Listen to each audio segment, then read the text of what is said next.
新婚夫婦即將迎接人生最美好嘅階段，並且為咗兩人嘅共同遠景，為新居設計作出規劃。天璽天二期坐落啟德核心地段，交通網絡完善，生活配套成熟。呢個450尺嘅兩房單位，屬於一對新婚嘅年輕夫婦，佢哋正組織緊屬於自己嘅小家庭，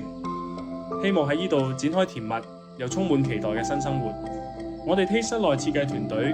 以輕車風格為主軸，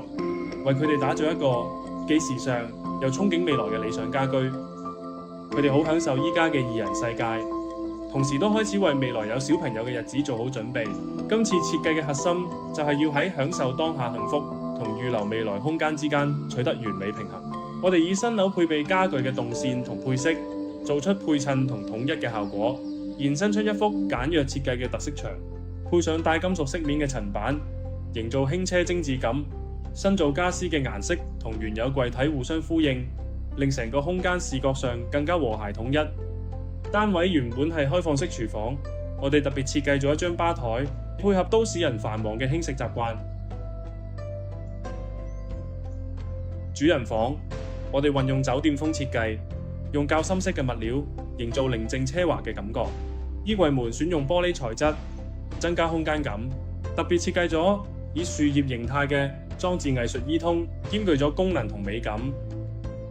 而細房，現階段我哋將呢間房設計成多功能客房，配有儲物地台同衣櫃，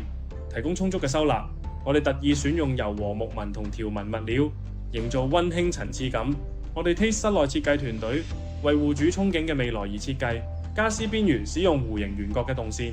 既美觀又安全。呢個唔只係設計，更係我哋作為設計師，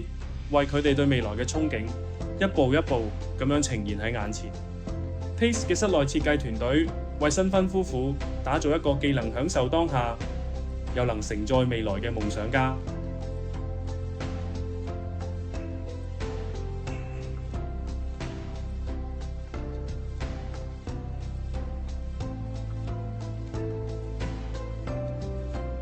如果你都想為自己嘅新婚生活打造一個既可以享受當下，又可以預留未來嘅理想家居，不妨聯絡我們 Taste 室內設計顧問，我哋都想聽聽你所想。